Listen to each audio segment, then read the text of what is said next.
ये सच है कि किस्मत से रंक भी राजा बन जाता है, लेकिन किस्मत भी उन्हीं का साथ देती है जो मेहनत करना जानते हैं। कुछ ऐसी कहानी है जेबी बर्स्टीन, रिंकू और दिनेश की। Bollywood silver screen presenting million dollar arm.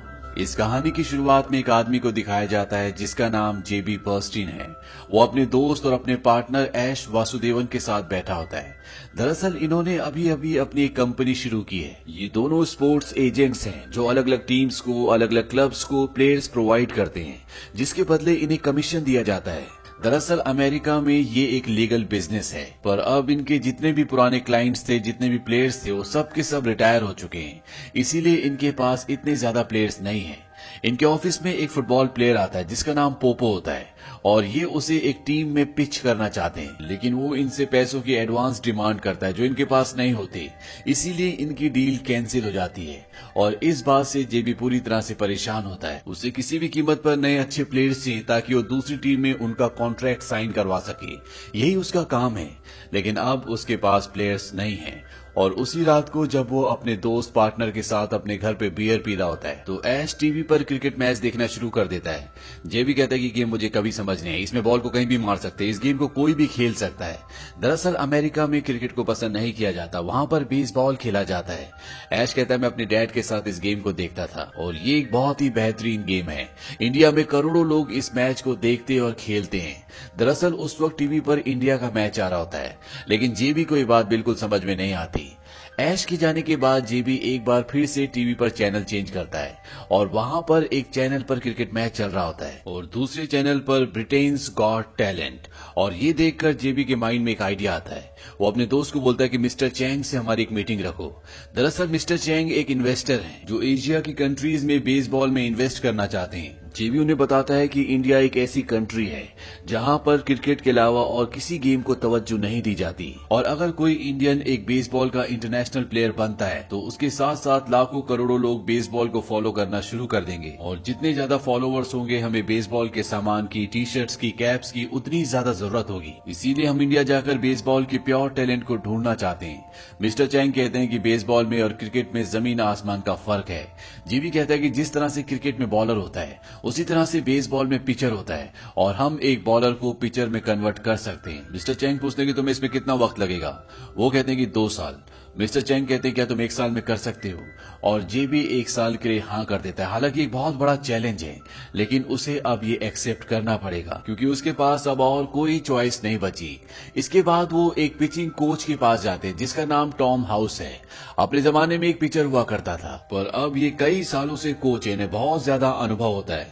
Tom बताता है कि मैं इंडिया जाकर प्योर टैलेंट को ढूंढना चाहता हूँ। वहां पर क्रिकेट बहुत खेला जाता है और एक बॉलर को एक पिचर बनाया जा सकता है। टॉम उसे बताता है कि क्रिकेट की बॉल फेंकने के मोशन में और बेसबॉल की बॉल फेंकने के मोशन में जमीन आसमान का फर्क है। इन दोनों के बायोमैकेनिक्स अलग है, इन दोनों का एक्शन अलग है, इनका टाइमिंग अलग है। किसी भी बॉलर को 1 साल के अंदर पिचर नहीं बनाया जा सकता। दरअसल 1 साल बाद यहाँ पर बेसबॉल ट्रायल शुरू होने वाले हैं और जिन 2 टैलेंट को इंडिया से लेकर आना चाहते हैं वो इन्हें इस बेसबॉल ट्रायल के लिए तैयार करना चाहते हैं। इसीलिए टॉम इन्हें कहता है कि 1 साल में ऐसा करना नामुमकिन है। जेबी टॉम को कहता है कि तुम्हारे पास इसमें खोने के लिए कुछ भी नहीं है। अगर तुम कामयाब नहीं हुए तो किसी को कुछ पता नहीं चलेगा और अगर तुम कामयाब हो गए तो ये पूरी दुनिया के लिए एक मिसाल होगी। और अब टॉम इसके लिए अग्री हो जाता है। वो कहता है ठीक है, मैं तुम्हारा साथ दूंगा। और अब ये इस कॉन्टेस्ट का नाम रखते हैं मिलियन डॉलर आर्म। जेबी सबसे पहले इंडिया अकेला आ जाता है। एयरपोर्ट पर उसे एक आदमी को लेने आना था, लेकिन वो वहां पर नहीं पहुंचता। जेबी को खुद उसके ऑफिस में पहुंचना पड़ता है। इस आदमी का नाम विवेक होता है जो उसे इंडिया के टूर में गाइड करेगा। जेबी उसे कहता है शायद तुम मुझे एयरपोर्ट लेने आने वाले थे। विवेक कहता है कि मुझे लगा कि तुम कल आने वाले हो।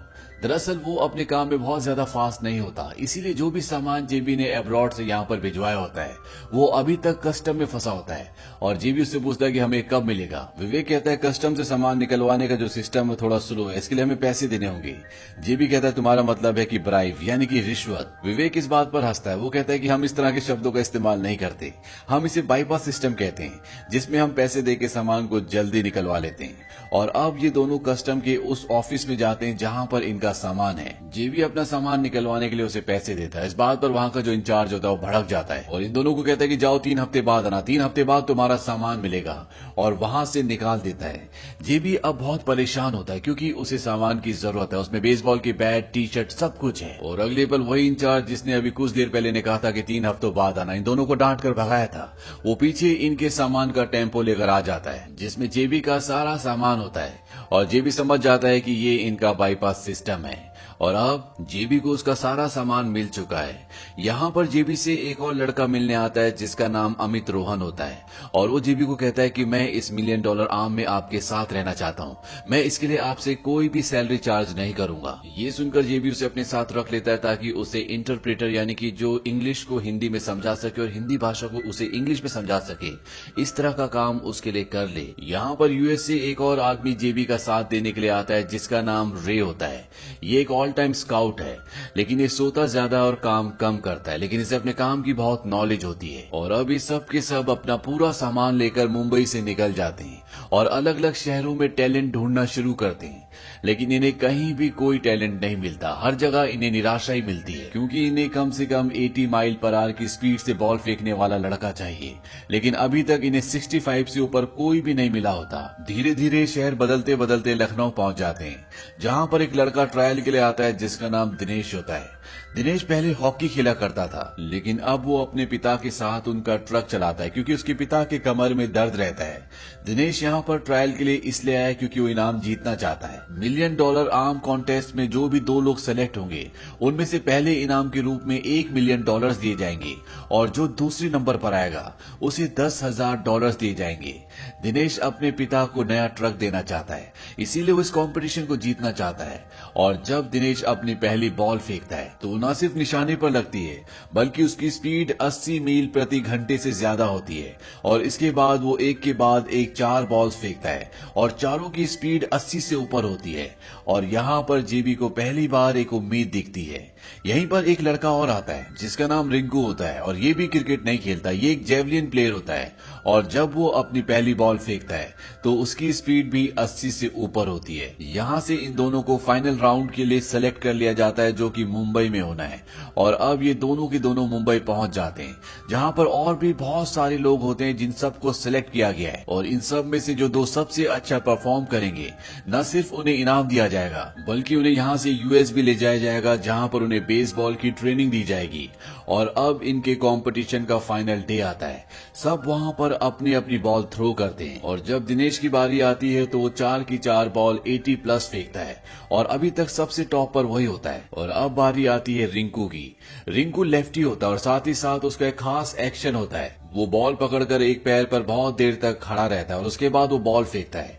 रिंकू भी अपनी चारों बॉलें 80+ फेंकता है और रिंकू इस कंपटीशन में फर्स्ट आता है जिसे $1 मिलियन दिए जाते हैं।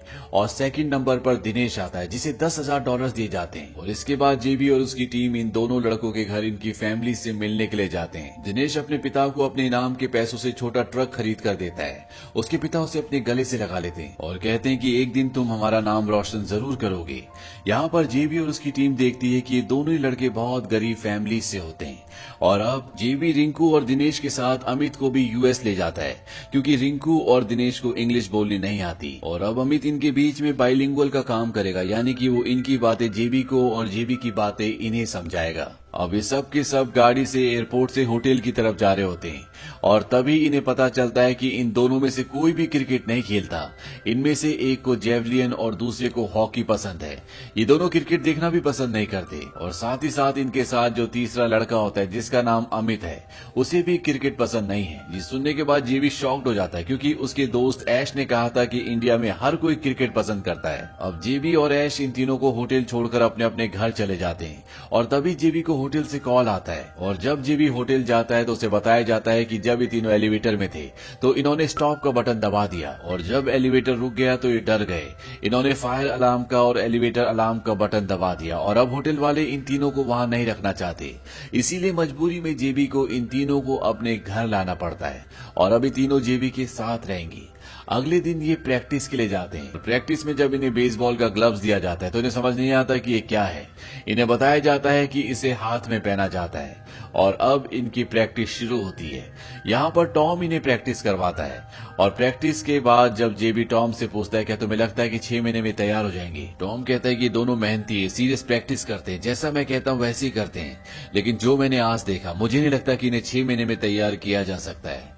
इसके बाद ये रेगुलर प्रैक्टिस पर आते हैं, लेकिन जेबी इनके साथ नहीं आता क्योंकि वो अपने कामों में बहुत बिजी होता है। और साथ ही साथ फुटबॉल प्लेयर पोपो, जिससे पिछली बार उसकी डील नहीं हो पाई थी, वो खुद जेबी को कॉल करता है और जेबी उसे भी अपना बहुत वक्त दे रहा होता है। और यहाँ पर रिंकू और दिनेश इतने बड़े देश में जो कि एक छोटे से शहर से हैं, वो दोनों के दोनों अकेले हो जाते हैं। जेबी इस बात को नहीं समझ पाता। दरअसल इन दोनों को मेंटल सपोर्ट की जरूरत है क्योंकि इस देश में जेबी के अलावा किसी को भी नहीं जानते, लेकिन जेबी इस बात को नहीं समझ पाता और इसी वजह से इन दोनों की परफॉर्मेंस भी इम्प्रूव नहीं हो रही होती। अब एक दिन जेबी इन तीनों को पोपो की पार्टी में ले जाता है और जब वो पोपो से बातें कर रहा होता है तभी ये तीनों गलती से वहाँ पर अल्कोहल पी लेते हैं। इससे पहले कि पोपो और जेबी के बीच में डील होती, जेबी को इनका कॉल आता है और जेबी को ना चाहते हुए भी इन्हें वापस घर ड्रॉप करने के लिए जाना पड़ता है। और जब जेबी वापस पोपो के पास जाता है तो वो देखता है कि वहाँ पर कोई और होता है। पोपो ने उनके साथ डील साइन कर ली होती है और इस तरह से जेबी के हाथ से एक बहुत बड़ा मौका निकल जाता है। जेबी वापस घर आकर इन तीनों को बहुत डांटता है और वो कहता है तुम्हारी गेम भी इम्प्रूव नहीं हो रही, तुम्हें अपने गेम पर ध्यान देना चाहिए। और इसके बाद वो घर से बाहर निकल जाता है।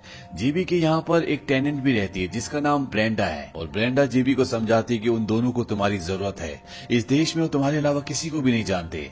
दरअसल ब्रेंडा ने पहले भी उनसे बात की होती है, इसलिए ब्रेंडा को ये बात पता होती है और अब जेबी अपना वक्त उन्हें देना शुरू कर देता है और धीरे धीरे उनकी गेम भी इम्प्रूव होना शुरू हो जाती है। वहीं जेबी और ब्रेंडा भी एक दूसरे के करीब आना शुरू हो जाते हैं और एक दिन मिस्टर चंग जो इस पूरे प्रोग्राम को फंडिंग कर रहे होते हैं, वो जेबी से मिलने के लिए आते हैं और वो उसे याद दिलाते हैं कि जिस दिन हमारी डील हुई थी और उस डील की डेट के अकॉर्डिंग आज से ठीक 3 हफ्ते बाद हमारी डील को पूरा 1 साल हो जाएगा और 3 हफ्ते बाद मैं तुम्हारे उन 2 लड़कों की जिन्हें तुम इंडिया से यहाँ लेकर आए हो, उनकी परफॉर्मेंस देखना चाहता हूँ। हालांकि मिस्टर जेबी मिस्टर चंग को कहते हैं कि वो दोनों अच्छा परफॉर्म कर रहे हैं लेकिन उन्हें कुछ और वक्त चाहिए, पर मिस्टर चंग कहते हैं डील इज डील। और अब रिंकू और दिनेश को मिस्टर चंग के सामने, साथ ही साथ कई बड़े चैनल्स और कई बड़े प्लेयर्स के सामने परफॉर्म करना होगा, जिसके लिए मेंटली अभी प्रिपेयर नहीं है। और अब वो दिन आ जाता है जब इन्हें सबके सामने परफॉर्म करना है। अब ये उस जगह जाते हैं जहां पर बड़े बड़े चैनल, बड़े बड़े प्लेयर्स और बहुत बड़े बड़े लोग इन्हें देखने के लिए इनका इंतजार कर रहे होते हैं।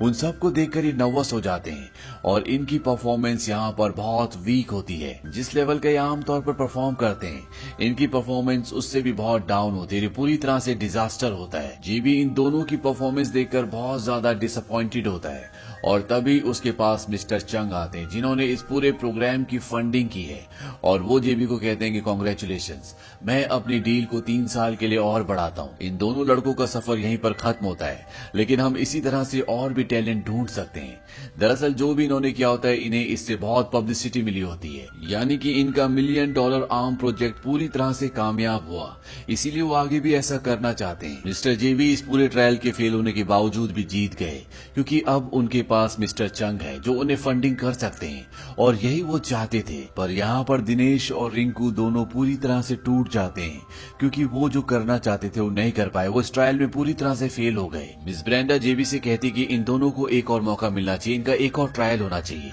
क्योंकि ये इससे अच्छा कर सकते हैं। लेकिन जेबी जानता है कि ये इतना आसान नहीं होगा, पर वो खुद भी चाहता है कि इन्हें मौका मिलना चाहिए क्योंकि ये इससे बेहतर परफॉर्म कर सकते हैं। इसीलिए वो मिस्टर चंग के पास जाता है और वो कहता है कि मैं एक और ट्रायल करवाना चाहता हूँ। मिस्टर चंग सेकंड ट्रायल के लिए साफ साफ मना कर देते हैं। वो कहते हैं कि अगर तुमने सेकंड ट्रायल किया तो मेरा उसमें कोई सपोर्ट नहीं होगा और आगे भी मेरे साथ जो भी तुम्हारी कमिटमेंट्स हैं वो भी पूरी तरह से खत्म हो जाएंगी क्योंकि तुम्हारे दोनों लड़के पहले ट्रायल में पूरी तरह से फेल हो गए। ये भी कहता है कि वो उनकी फेलियर नहीं बल्कि मेरी फेलियर थी और ये कहकर वो वहां से चला जाता है। अब किसी भी टीम के सीनियर्स या स्काउट्स जेबी को दूसरे ट्रायल का मौका नहीं देना चाहते क्योंकि सब के सब पहले ट्रायल पर वहां पर थे।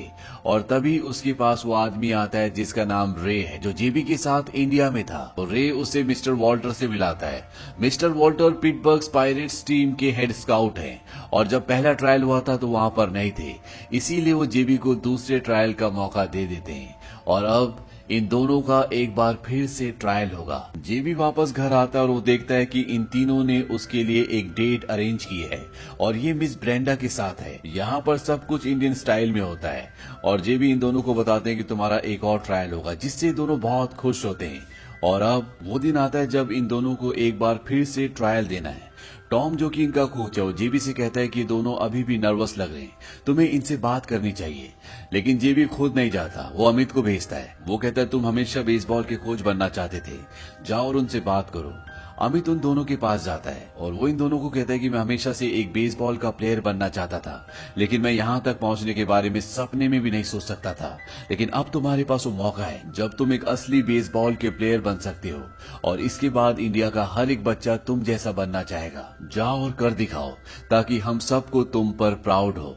और इसके बाद ये दोनों सबके सामने एक बार फिर से परफॉर्म करते हैं और इस बार ये जितनी भी डिलीवरी करते हैं ये सब की सब 90 मील प्रति घंटा से ऊपर की होती है और ये देखकर सब के सब पूरी तरह से शॉक्ड हो जाते हैं। मिस्टर चंग भी सेकंड ट्रायल को देखने के लिए यहाँ पर आए होते हैं और न सिर्फ मिस्टर चंग को बल्कि यहाँ पर जितने भी लोग होते हैं सबको इनकी कामयाबी से बहुत खुशी होती है। और अंत में हमें दिनेश और रिंकू का असली फुटेज दिखाया जाता है जिसमें हमें ये बताया जाता है कि इन्हें पिट्सबर्ग पायरेट्स टीम में सेलेक्ट कर लिया गया है और अगले 10 महीनों तक इन दोनों ने उसी टीम से खेला। ये दोनों पहले ऐसे इंडियंस थे जिन्हें अमेरिका के इतने बड़े लीग में साइन किया गया था। इंडिया आने के बाद इन्होंने बेसबॉल की कोचिंग शुरू की और 3 सालों तक इनकी टीम एक भी मैच नहीं हारी। वहीं जेबी बर्स्टीन ने $1 मिलियन आर्म के जरिए टैलेंट को ढूंढना जारी रखा और साथ ही साथ उसने ब्रेंडा से शादी करके अपनी फैमिली भी बना ली। और इसी हैप्पी एंडिंग के साथ ये सच्ची कहानी यहीं पर खत्म हो जाती है। ये फिल्म सन 2014 में रिलीज हुई थी। IMDb पर इसकी रेटिंग है 7। उम्मीद करते हैं कि दिनेश और रिंकू की जिंदगी की सच्ची कहानी जिसने उनकी पूरी दुनिया बदल दी आपको जरूर पसंद आई होगी।